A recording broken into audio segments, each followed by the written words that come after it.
today. I know Jamie's going to hit on that when it's his turn, but I'm just going to say, if you're not wearing red, be prepared. Quick recap on our social event. So on February 6th, 22 of us met up at Fen Valley Winery, and I don't see Ann or Jim. Oh, you are here, Ann. So I'd like to give a little round of applause to Ann here for arranging that. It was a really nice time. I think everyone enjoyed themselves, and some of us ended up signing up for wine club memberships while we were there. And wine always helps. Exactly. Yes. So thanks again for setting that. That was great. All right, service project. Our next service project is tomorrow at Eyeglass Recycling. I know a lot of people may be planning on showing up that haven't RSVP'd yet. We haven't had that many RSVPs, so I'm going to put it out to this group. Please do come. We have 2 shifts, 2 to 4 p.m. or 6 to 8 p.m. at Eyeglass Recycling. If you need information on how to get there, just hit me up anytime afterward, or Gary or Scott or anyone. We can tell you how to get there. Officially, if you want to RSVP, you can do that to Shara, to my wife, and she'll make sure that you're on the list. But even if you haven't RSVP'd, I'd say you can show up. So we're looking for people. All right, other stuff going on. In the district, there's a Rockford Lions chili cook-off. You may have seen an email about that. That's coming up on February 24. And the state Michigan Lions Forum is coming up on February 27. It's digital this year, free. If you'd like to see kind of what goes on at the state level, go ahead, sign up, and you can get that information at lionsofmi.com. I'll send the link out. Okay, you can send the link, and it was in the NUDA as well, if you want to get the newsletter. All right, and I think that kind of ran through for the announcements. What I will ask is any committees that need to report. I don't know if we have I can't remember when the next date for our Blind Dinner Day committee is. Not this next week, but the week following. Week following next, Yeah. so 2 weeks from now. Okay, so there's another Blind Dinner Day committee meeting coming up. Always looking for more volunteers there. What is it? Thursday the 24th at 5:30. Thursday the 24th. Okay, so same time as the chili cook-off. So either eat chili or join us for the committee. Chili sounds better. Yeah. Kyle, you got any news on Drive for Vision? Our next committee meeting is this Friday at noon. Those who are on the committee have gotten an email about it, and if anybody else wants to join, certainly. Yeah. Good night along. June 20th is the date for the golf hunt. June 20th. All right, got it. Thank you. All right, then I think I will open it up. If anyone else has any announcements for the good of the club, raise your hand. Seeing nothing, I will pass it off to Jamie, our tail twister. Go from here. Hello, everybody. See a couple items here. Wasn't looking at pins, but I am looking at people that didn't wear red. Boyd was ready. Boyd is ready. Boyd is ready. And, let's see. Oh, I see socks here on that, so he's covered. Got the shirts. Okay, you guys are too good. I'm not making any money. So That's Richard for you. oh, yeah, that's right. Notice that before. Yeah, your Nice red. shade of red. Your red is rather colorblind on that one. So, I'm ready for St. Patrick's. and I haven't checked pins, but we need to find everything. So sometimes we let it go. Any happy bucks for people? Been going on that Kyle's got was gone for a week. Perfect. Down in Florida for a week there. That is. Not a whole week, but I was in the Keys on Saturdays, Florida Keys. Really? Just one day. Yeah. Was it worth it? It's only a 2-hour drive, and then you end up in the ocean, or driving to Cuba, so. Yeah. They haven't finished that bridge yet, though. Cuba. It's a work. My daughter just graduated her technical training school in the Air Force, so she's an official airman now, and for all of that. So she goes to Omaha to Offutt Air Force Base next month.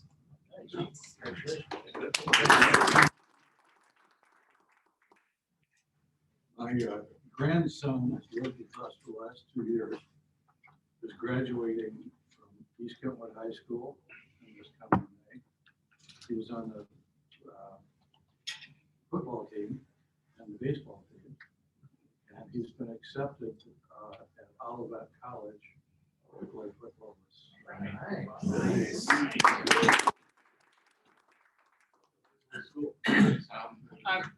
Any other happy bucks? I'm gonna mention just what a nice job John is doing with the newsletter on a regular basis. And what I saw in here was, it made me think of Jerry Obie because he had a groaner in here. If you, so for those who did not get this joke, what did the full glass say to the empty glass? You look drunk. Which gave me off to a joke that I heard on the radio, which is I think it's a little more smile, but what do you call onions and beans? Tear gas. As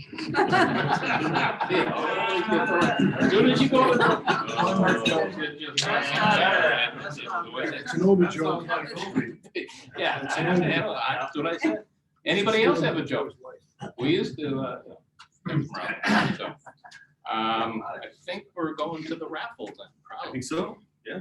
Oh, I didn't collect cards yet from all the tables, so thank the, you got your cards here. While Jamie's collecting cards, get your tickets out. Thank you. I'm gonna go get the tickets.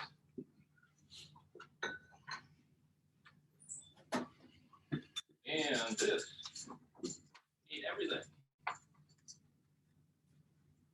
You're sitting up high and you get to make the drawing of it. Get ready.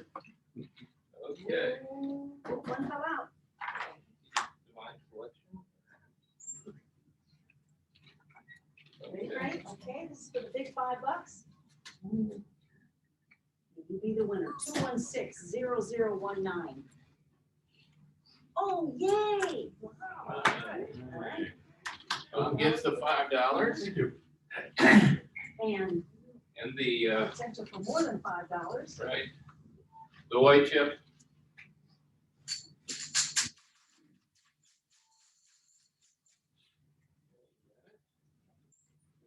Here we go. You will be a winner, 216-0133. 216-0133.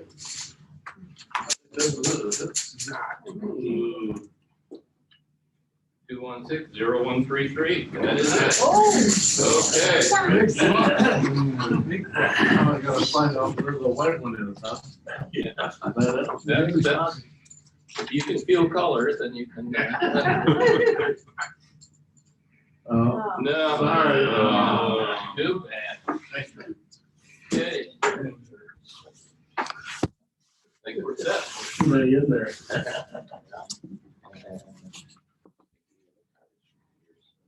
Do we have a guest to introduce? I didn't do guess. I think we do.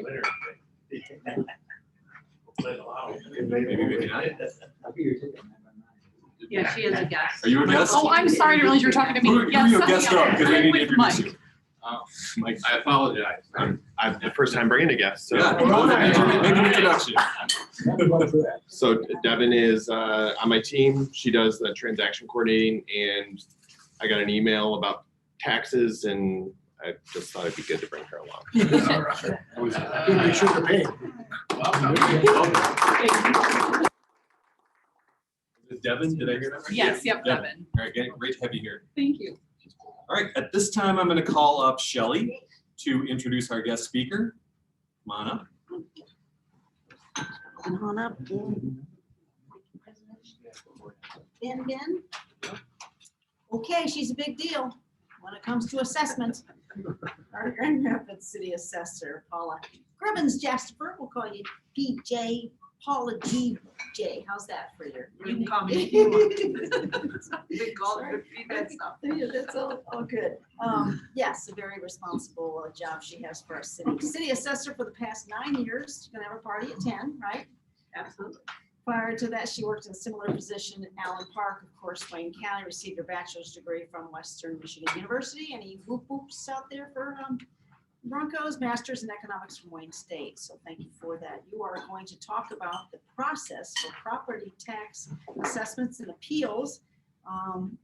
And will that get our blood pressure up? It might. And how the higher inflation rate obviously affects our lives. So she knows about leadership. She knows about service as the current president of the Rotary Club of Grand Rapids. So she's a big deal. So without further ado, Paula, come on up. Sorry you didn't get the memo about red. So.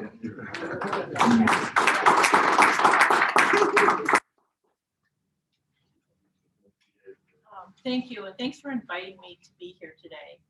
We are actually in our appeal process right now, which ends on Friday. So largely everything that my office does is based on state statutes. And there is a little bit that's dictated by our city charter. So one thing in our city charter that's required is that you appeal to the assessor first before you make any further appeal. So we have a process in Grand Rapids that is different from the rest of the state. So, but let me not get too far into that before I start talking about how we prepare the assessment roll. So property is assessed at 50% based on tax day, which is December 31st. Okay, so as your property, the status of your property on December 31st is how we're going to assess it for 2022. And we send you assessment notice in January. So if you're a Grand Rapids resident or own property in Grand Rapids, you should have gotten a notice from me already. So, and then that outlines your new assessed value, your new taxable value, and whether or not there's any principal residence exemption status for that property. So we mail those in January. Most of the state will be mailing those out in February. But because we have this extra appeal process in Grand Rapids, we mail them in January. So you can appeal the assessed value. It's a subjective value. It's based on data. So we do a lot of work to try to get this number right, but it is our opinion, and we don't sometimes have all the facts. So it's your responsibility as a property owner to review that notice that we send and determine, does that assessed value exceed 50% of true cash value? Now, most often, this is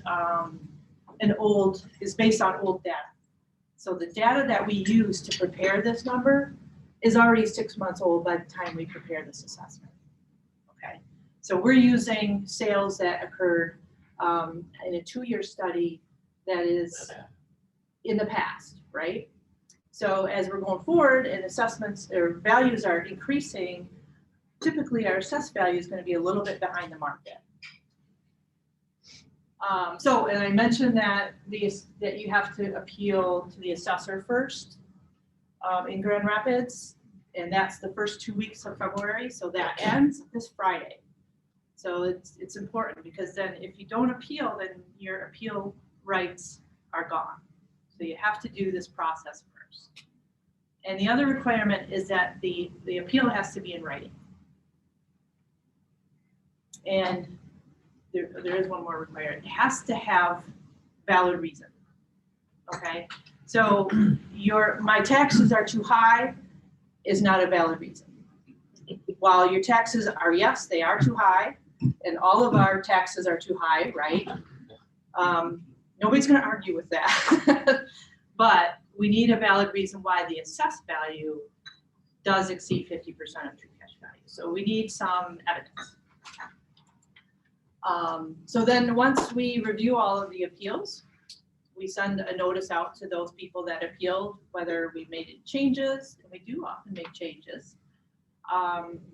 And if you feel like that assessment still is not correct, you can appeal to the next step, which is the March Board of Review. Now, in the beginning of March, I turn over the assessment roll. My work is done. I am not allowed to make any changes in that assessment roll. It is now under the jurisdiction of the Board of Review. And the Board of Review is a 3-panel citizen review board that looks at the assessment. It's a third party to look at the assessment to determine if it exceeds 50% of true cash value. And the board of review is made up of residents of the community in which they serve. So Grand Rapids residents reviewing your assessment. And once they make a decision, and they have the authority to change it, to lower it, to increase it, and they've done that before, they send that notice, and then you have one more step to appeal, and that's to the Michigan Tax Tribunal. Has anybody gone to the Michigan Tax Tribunal before? No? Okay, so the tax tribunal has a small claims division. So if it's on your residence, you can appeal small claims. There's no fee. You can represent yourself. You don't need an attorney. And bring evidence.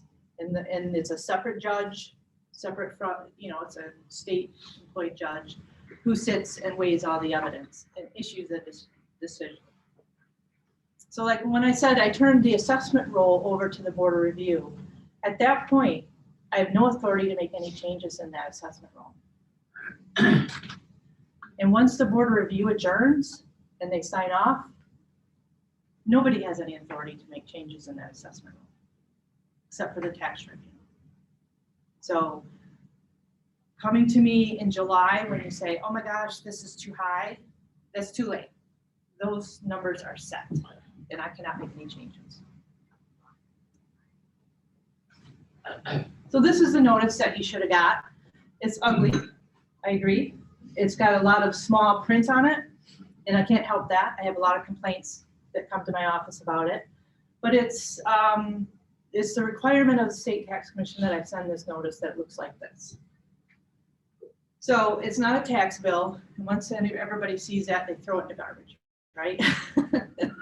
But it's really important that you review it.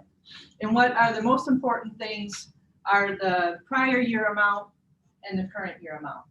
And these amounts right now are tentative. That means they haven't been set in stone, not until the board of review adjourns are they set. So it tells you your property class. This one says residential improved. It tells you last year's taxable and assessed value and the current year taxable and assessed value. It also has the inflation rate multiplier. So this one was from 2014.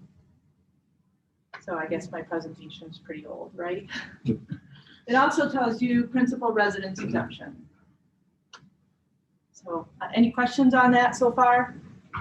Okay, pretty straightforward. All right, so what is taxable value? I'm talking about assessed value, and I said 50%, it's got to be 50% of true cash value. What's taxable value, and how does that relate to true cash value? It doesn't relate to true cash value. So by law, assessed value should be 50% of true cash value. The capped value is last year's taxable value plus the inflation rate multiplier. So this year's inflation rate multiplier is highest in a few years. It's at 3.3%. So if you look at last year's taxable, multiply it by 1.033, that should be this year's taxable, right? Well, capped value, that's how you, and then the taxable value is the lower of the capped and the assessed value. Except for, there's always an except for. When a property transfers ownership, then the taxable value goes to the assessed value. And this is what a lot of first-time buyers don't understand or weren't told. They were told what the taxes were, but sometimes there's a gap between taxable and assessed, and they get hit with the new taxes, and it's devastating sometimes. So inflation rate multiplier for 2022 is 1.033. Last year, I think it was 1.019. I'm trying to remember. Changes every year. And it's based on a 2-year average of the consumer price index. So inflation last year was a lot higher than 3.3. but since it's that 2-year average, that's why it's lower. So next year, depending how things go, it might be a little bit higher. It cannot be more than 5%, and that's part of our state constitution. Make sense? Everybody know what assessed, capped, and taxable are? Good. All right, so this is just where the appeal information is on our silly little assessment notice. And then I apologize that it's in such small print, but again, we're stuck with this. That's a state requirement that I send this notice. And so that's why I got these beautiful orange brochures on the table that give you more information about the appeal process, contact information, how to get the appeal forms. Remember I said it had to be a written, so we have written appeal forms. Now, if you have a commercial or industrial property, you do not have to do the local appeal. You can go straight to the Michigan Tax Tribunal. That was a change in the law, maybe in the early 2000s. So if you're residential, you have to go through the local appeal process. But if you're commercial industrial, you can go straight to the Michigan Tax Tribunal. So February 18th is our deadline this year. The board of review is held from March 8th through the 25th. And if you don't do the local appeal, you can't go to the board of review.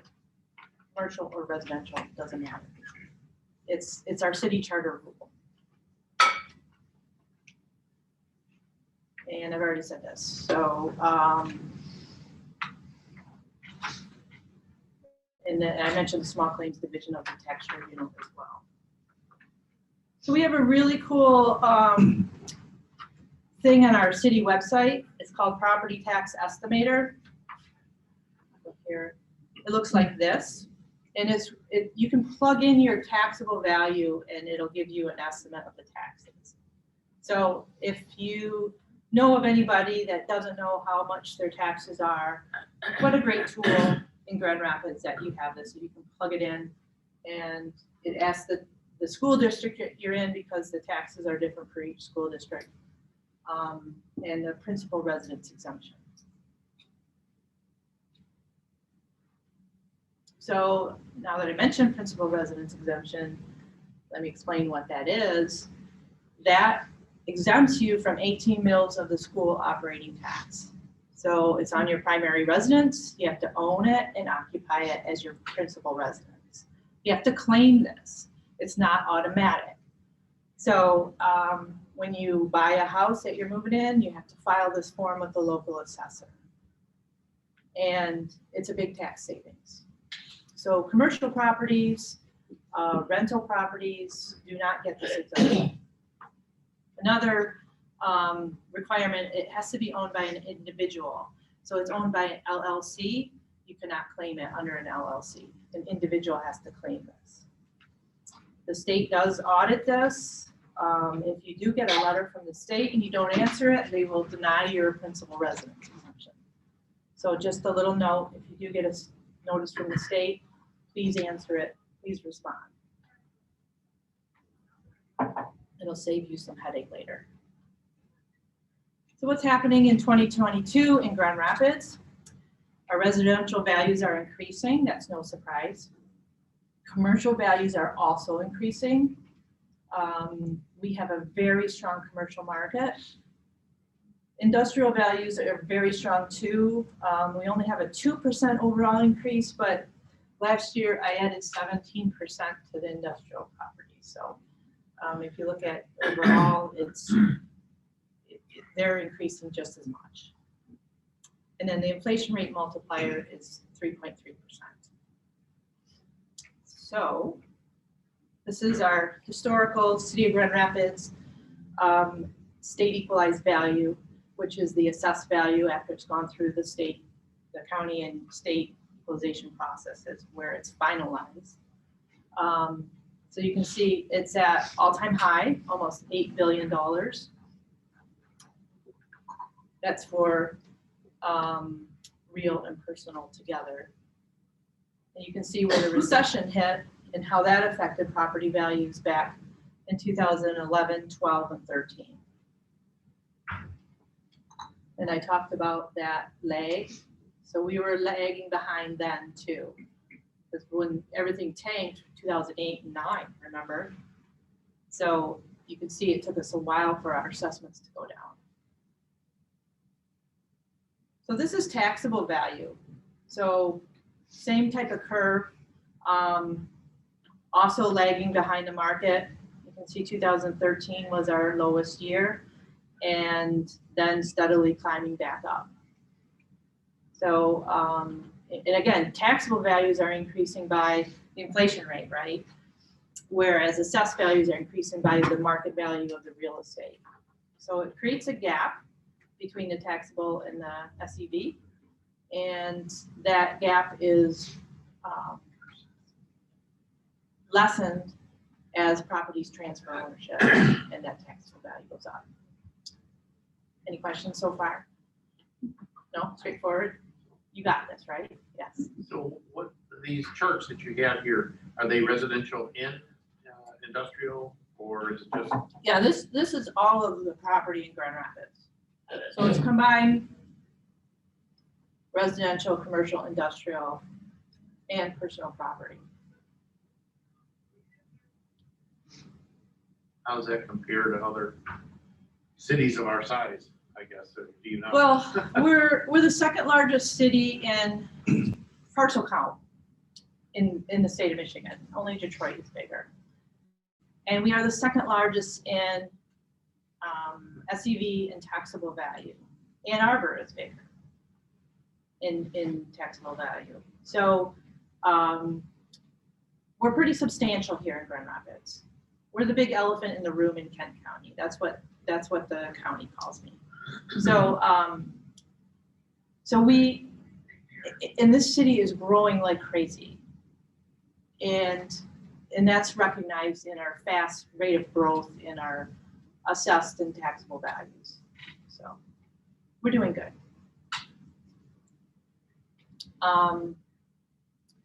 So people talk about Headley, and what is Headley? And I have a way of describing it. This was an amendment passed back in 1978. And what it did was it told the taxing authorities, all the taxing authorities, whether it's school, county, city, that you cannot collect any more than you collected last year plus the inflation rate. So you can have an increased inflation. So taxable value times millage rate gives you your taxes. That's how our property taxes are calculated. So if our taxable values are going up, then naturally, if our millages didn't go down, we would collect more, right? So this is where the Headley Amendment comes in. And it says, whenever your taxable values go up more than the inflation rate, your millage has to go down. So it's called the Headley rollback on the millage. So a couple years ago, Grand Rapids voted in a new parks millage. And they said, I think it was in 2019 that it was voted on, and it was 1.25 mils. But the old parks millage hadn't expired in 2019. It actually expired in 2020. So you would think we're going to levy 1.25 mils in 2021. That's when this new millage would take effect. But it already had been hit by Headley, and we only levied 1.21 mils. So what's a mill? Anybody know what a mill is? The amount you pay per $1,000? Yes. Yeah. It's $1 for every $1,000 in taxable value. So that's what a mill is. So for every 1,000 in your taxable value, say you had 50,000 taxable value on your home was worth, maybe it could be worth 100,000 or 150,000, but your taxable value is what you pay taxes on. 50 times that 1 mil is going to be $50. So hopefully that helps explain things.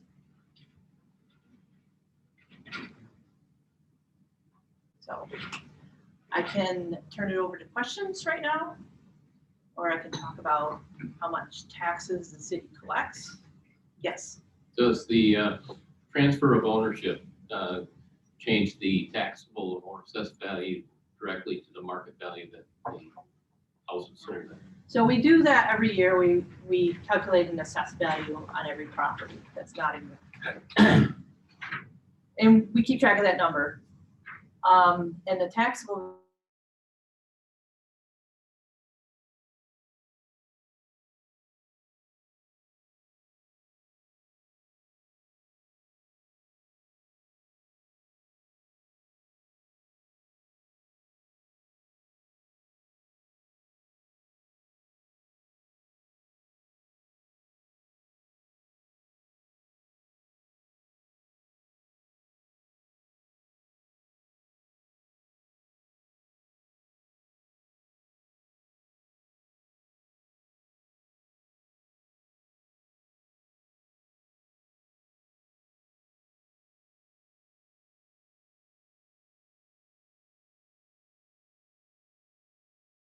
The house.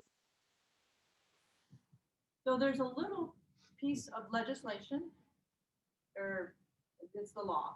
It actually says that sale price is not the indication of true cash value. You say, well, that doesn't make sense. It can be, but it isn't always true cash value. So you might have a sale between related parties that might have grandfather sold it to grandson for a reduced amount, not market value. We still have to assess at market value. So that assessment is not going to reflect the sale price. And I just had a case that went before the tax tribunal where the property owner had purchased the property in 2020, and they paid, let's say, $400,000 for it. Our assessment was higher. They went to the board of review and they said, look, we just paid $400,000 for this home. It's worth $400,000. It was marketed through a realtor. So we did an analysis and we found homes that sold with that similar amount of square footage, similar quality, sold for much more than $400,000. And so our appraisal came in maybe $425,000 or something a little bit higher. The tribunal just ruled, because what it says in the law, that sale price is not always the indicator of true cash value. They used our analysis rather than the sale price. And their assessment was increased by the tax tribunal. And because they just purchased it, their taxable value was also at the assessed value. So that they got an increase by going to the tax tribunal. So that's rare, but it does happen. It's very rare. So there's some exceptions to the sale of the property triggering that taxable value to go up to the assessed value. I know if you sell to a kid, is that still an exception? Yes, but. Okay. Residential properties that are not available for rent. Okay. Are exempt from uncapping if they're transferred between mother to father, father to daughter, parent to child, or grandparent to child, or adopted child. But if it's a niece or nephew, that's uncapped. What about so like a family trust? Okay. Yes, but these are very tricky questions. If I have a trust and I'm the owner of my property and I put it into my trust for the benefit of me, that's not a transfer of ownership. Or me and my spouse own the property and they put it into our trust for the benefit of me and my spouse, it's not a transfer of ownership. If it's to the benefit of me and my spouse and my son and my daughter, it's not a transfer of ownership. But it is residential property, not available for rent. But if it's add a non-family member in there, or it benefits my, my brother. It could be a transfer of ownership. So those are very, very tricky questions. One that a lot of people get caught up on is that the transfer between spouses is always exempt. Okay, so if I transfer to my husband or to both of us, or he transfers it back to me, that's exempt. Whether it's commercial, residential, individual to spouse is always exempt. But a lot of people put their properties, maybe rental properties, into an LLC, okay? And this is where it gets tricky. Now, an LLC is not an individual. It's not a husband or a wife, it's a company. So when you transfer to a company, it's a transfer of ownership. So if I have an LLC and I transfer this property to my LLC to my husband, that's a transfer of ownership because it's not identical. So let me put it this way. So if I have an LLC with my husband and we transfer it to ourselves as individuals, that's not a transfer of ownership. But if it's my LLC and I transfer it to my husband, that is a transfer of ownership. So the ownership interests have to be identical. That's from a company to an individual. So there's only that exemption between transferring from companies. Corporations, partnerships, they have to be identical. Yes. If you change ownership of the LLC from yourself to your husband, you do it now on the LLC. So you're asking me, I have an LLC, that's just me owning it, and then I grant all that ownership interest to my husband. So he's the member of the LLC, right? Then we transfer the LLC to him as an individual. That's not a transfer of ownership. Does that make sense? Yeah. So it's very tricky, and a lot of people get caught up on that, and their property is capped, and they're very upset. But that's what the law says. And this has been through the courts, and that's how they rule.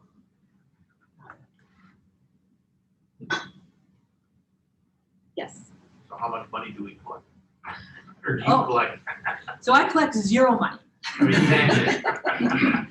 I collect zero taxes. Well, So the treasurer collects the Okay. taxes. So there is a process set by law that our assessments are then turned over. I gather all the millage rates for all the communities or all the taxing authorities, so the county, school districts, the community college, the state levies, 6 mills, the school education tax, and the city levies. And then I combine those and I create the tax roll.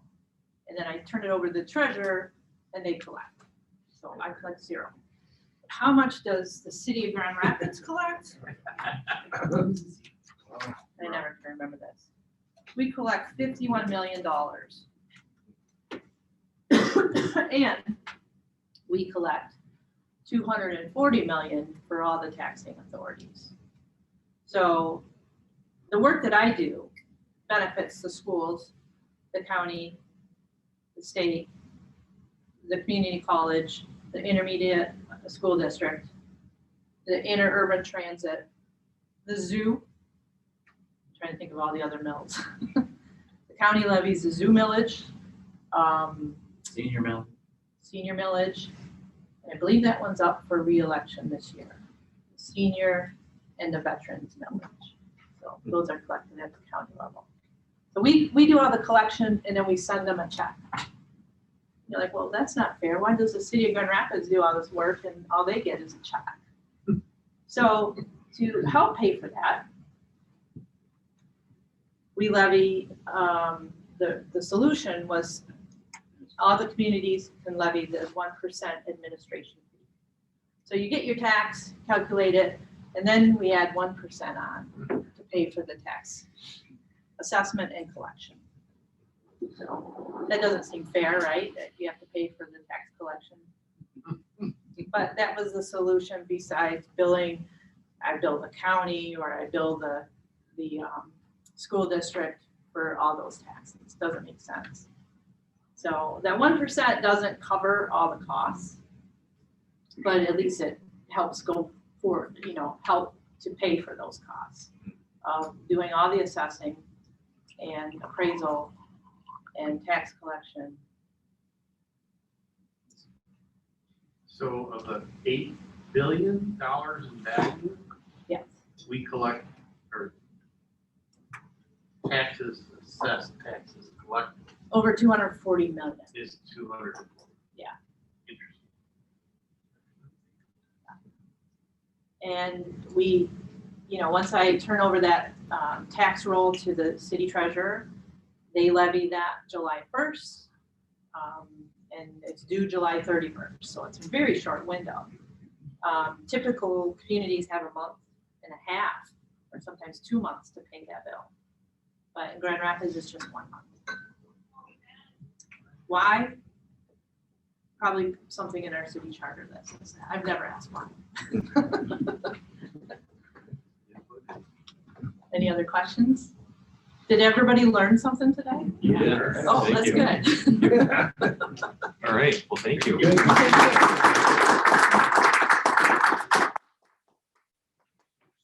Just a second, 'cause I got a gift for you. So for speaking today, you can enjoy this. Wonderful. Mug here. Put your mark in there. Oh, nice, thank you, I All appreciate right, it. thanks for being here, appreciate it. Carry more. All right, so with that, I'll say our next meeting is March 1st, and we are adjourned.